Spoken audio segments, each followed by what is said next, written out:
Thank God he has his granddaughters here to help him out. They're sisters, 15 and 10. Engaging the enemy in combat so we could use his physiological data to improve the drones had always taken a toll on Mihai's body. But today, he was really showing his age. The drones we based on his data were being taken down at a faster rate now compared to when the war began. When Mihai found that out, he insisted on flying to the front lines to see it for himself. Sometimes he could be so stubborn. His age wasn't the only thing affecting his health. Over the years, flying at high altitudes for prolonged stretches of time had ravaged and poisoned his body. But he was a man of grit. Today, after 28 years, he saw combat again.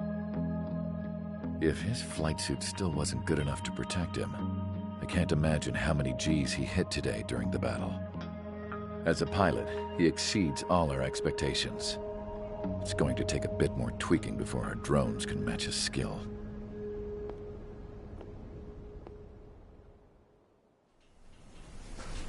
How penal is this penal unit, you ask?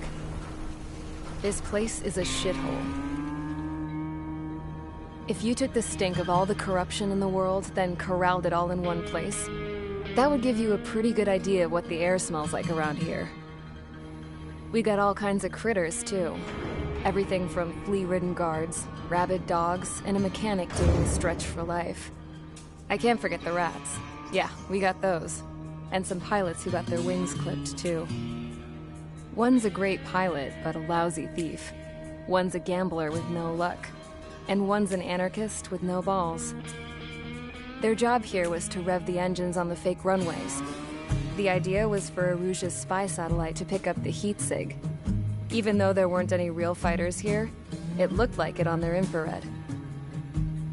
I bet you're wondering, if Aruja lost the war, how come they still have a spy satellite?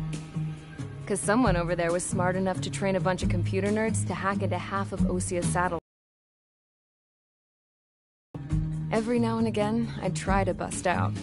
And every single time, those damn dogs would drag me right back. When I was in my cell, I'd hear this voice coming from the guards room. It was the Erusian princess rallying her people on the Erusian national broadcast. All us prisoners had become big fans of hers. You want to hear something funny? The guards were big fans too. I swear to God, every time she was on the air, they'd turn up the volume on the radio and sit there listening. I could see how someone like her could win the hearts and minds of soldiers and workers alike. When the princess said something, you could tell she meant every word. Lately, she'd been having more fun with her speeches, and that made her seem even more charming. You could say her charm was like a virus. Whenever she'd point out stuff that was wrong with Osia, the prisoners in here went nuts. Hell, if anyone knew how messed up Osia was, it was the prisoners. They'd shout, "Burn Osia down." No way am I just gonna sit here and rot away in this hellhole. Dark blue. Instead of building fake-ass planes to trick Aruja, I'm gonna build one that'll really take off. You can count on that.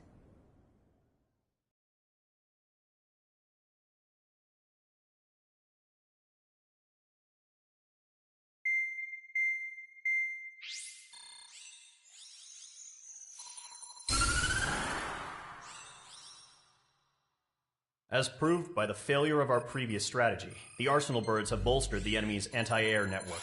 This will be difficult to overcome. However, we still need to get swiftly to the space elevator no matter what it takes. Someone there is counting on us. The hero of the Circum-Pacific War and the man who spearheaded the construction of the space elevator. Osia's former president, Mr. Harling. Mr. Harling was inspecting the elevator when the war broke out. He's been classified as missing since the elevator was taken over by the Erusian forces. However, according to the latest intel, a military officer accompanying Mr. Harling hid him inside the facility. Both are waiting for a chance to escape. Enemy anti-air radar network has been set up around the space elevator. It's likely a large squadron would be detected. we will send a single aircraft through the network and send in a rescue team soon after. A number of anti-air radars have been set up around the space elevator. However, our reconnaissance suggests their network is weakest along the southeastern coast of Selatapura, so we can elude the enemy's observation. There are a lot of rain clouds this time of year. Flying through the clouds will enable us to stay hidden from their radar. If you happen to be detected by their radar, we will be forced to abort the mission. The lone pilot who will head up this strategy is you, Trigger. After you bust through, secure the rescue craft's landing zone by taking out the anti-air weapons.